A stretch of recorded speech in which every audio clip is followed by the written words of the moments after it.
Hey girl, hey, welcome back to another video. If you're new, hi, my name is Joy. I create lifestyle content focused on becoming a better version of yourself while having fun along the way. And today I am sharing part of my personal testimony that is still in the works. I'm sharing it because I actually recently shared it with a friend and it encouraged her to take that step in order to help rebuild her life. And after a couple of months, we finally got back in touch and she told me she took the step, and she just cried on the phone and thanked me for encouraging her and being an example and just helping her keep faith and hope that things were going to work out. So I don't know whether or not I put it in the title, but I am currently homeless. Yes, I am homeless in New York City. I know that's so crazy, right? Ugh. I honestly have sat to try and film this video so many times, and it's a weird conversation to have, because if you've been watching my vlogs, if you've been on my channel, if you just found one of my videos and you decide to subscribe, then you can honestly tell that you would have never known. You can see from my content, you would have never known this is my situation. And the reason being is because something that I hold really near and dear to me, that was an advice that was given to me, is never look like what you're going through. And it's not to say you're not ashamed or whatever the case may be, but the thing is that you have to keep fighting. And in order to keep fighting, you have to show up. And in order to show up, you have to take care of yourself.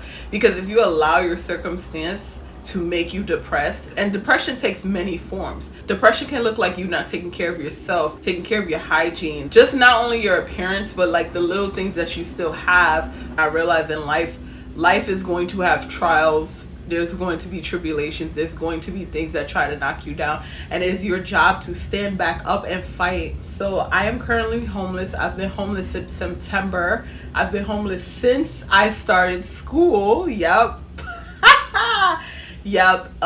What led me here was basically I was in a very unfortunate situation. I was living with my ex and his family, and unfortunately that environment became really, really toxic. And one night it basically just went to the levels of no return, and I no longer felt safe in that environment. I no longer felt like my child was safe, and in that instant I really felt like I needed to leave. So I did the only thing that I could. I packed up all my stuff. Literally, I had to miss school. My daughter had to miss school. I was already enrolled. So I packed up all of my stuff that I could and went to the shelter. I had to go through the processing. It was definitely an unpleasant processing just journey overall. I will say that is the part where you have to mentally be strong, because when you enter spaces like that, there's so many different personalities and different things happening that it can almost make you feel like you failed in life, that it makes you question, how did you get here? You know, and I want you to know that becoming homeless can happen to anybody. It does not matter. I need people to understand that it does not matter. You can really be one paycheck away from becoming homeless, especially now in this economy. If you're living in any of the bigger states, and even the fact you could get laid off. You can literally get laid off. So I want people to understand, like, this is not something you should feel ashamed about. It's definitely been challenging. So after the situation happened that night, it was a very, very just bad situation. I don't want to go into the details right now, but just know I felt like my life was being threatened and I needed to leave. Once I went into the shelter system, I basically had to get an interview. I had to go over documents, submit, and I literally was there all day. All day I was there. And then finally I got placed, and I was really, really happy once I got placed. All of the things that I needed in a space, it ended up being, and I was just honestly just so thankful to God, because I honestly could have been a long further out. Just, yeah, like I really could have been in areas that I wouldn't want to be in. That would be very hard for me to travel to school, as well as take Antoinette to daycare. So I'm really grateful for the space. I'm really grateful for the environment. I do want to give a little bit of advice. If you are a person that is possibly going through the process of becoming homeless, or you are homeless, I do advise that you go to a shelter. Now, every state is different. If you are in New York City, your best bet is to go to a shelter. They have family shelters and they have single occupant shelters. Every situation is different. Everybody is different. Understand that. But it is your best way to get an apartment if you are literally have nowhere to go. Now, my situation was a lot different because I do have family, but it would stop my opportunity from going back to school as well as my daughter. So I decided to do the very thing that's going to help me in the long run. And sometimes you have to think like that. I've known tons of people, I've heard celebrity stories. I think John Cena was one where he was like, he had the option of moving back to his family home and he decided to rough it. And I think he was like homeless for like a couple of years, just going to the gym, coming back, trying to be a bodybuilder, all of that. And the thing is, you have to sometimes in life make hard choices, and this was definitely one of the hardest choices I ever had to make. And I think we all forget now that we're in this digital world, you can share whatever you want. You don't really know what's going on in people's life. You don't really know what circumstances they are in, and it's so important to be kind to everyone, including yourself. I wanted to share this part of my life because I really wanted to encourage anyone out there who is going through it or possibly could go through it, that this is not the final stop, okay? There is more to come. There are more chapters in your book. I know there are more chapters in my book. I just wanted to share this part because I feel like we get so tied into seeing the glamorous and everything put together and not realizing what it took to get there. This is in the midst of my testimony. This is me trekking it and doing the best I can with what I got, because at the end of the day, this is what I got, and I'm honestly very grateful. Very grateful I could make content. Very grateful I could go to school. Very grateful my daughter could go to school. Very grateful I could still live a life instead of being somewhere I honestly could have lost my life. So right now I'm just basically rebuilding my life. This is my chance to build it from the ground up, to have a better foundation for me and my daughter, to provide a life that I will be proud to have, to wake up to every single morning. So this is really a blessing in disguise. I know sometimes we think when bad things happen, it's like, oh my God, woe is me. But if you just turn the glass over a little bit and change your perspective, change your mindset, like, yes, this is an uncomfortable situation, but how much more will I grow from it? How much more will I learn? What will I do? What will I strive to do?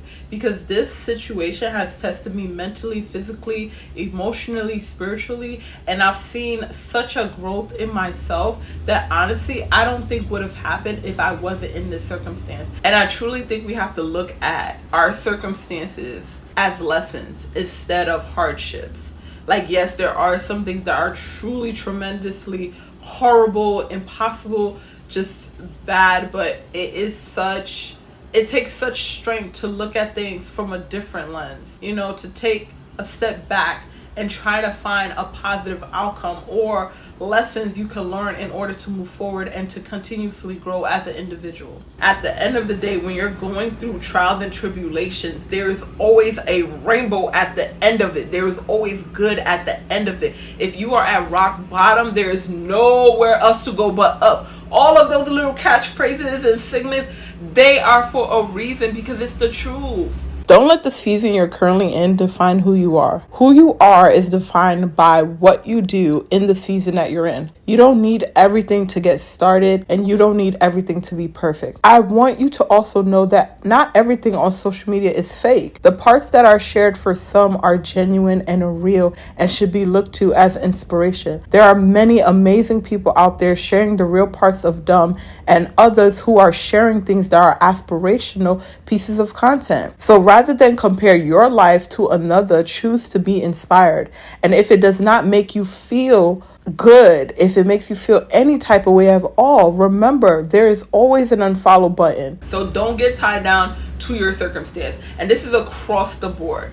whether you're homeless, whether you lost your job, whether you're trying to go back to school, whether you live with your parents, whether you just got some bad news, understand that this is just a chapter in your story. It is not the end of the book. If you were able to see this video, if you were able to just take a breath, you still have a fighting chance. So don't give up on yourself.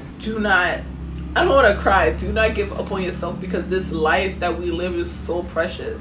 It's so precious, and I think sometimes we forget that. I think sometimes we get so busy running and trying to do different things that we don't really stop to count our blessings and smell the roses and stand outside and let the sun hit our face to know that we are alive. So please take the time to take care of yourself, even in the midst of what you're going through, because the testimony in itself is the fact that you did not look like what was going on. That is what will affect change. That is what will inspire other people. That is a part of your story. So I am in the ending part of my stay in the shelter. I am currently looking at apartments, which I'm so happy about.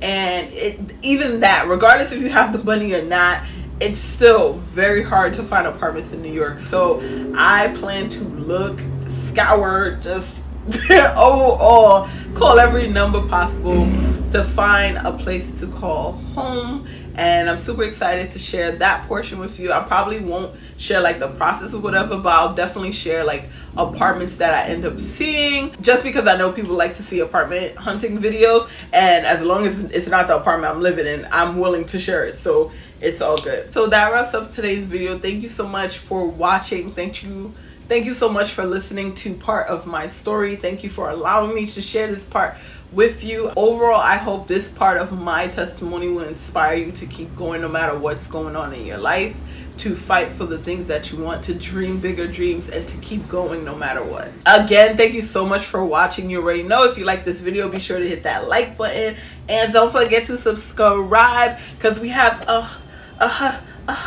videos coming every single week. As always, thank you so much for watching, and I will see you in my next video. Bye.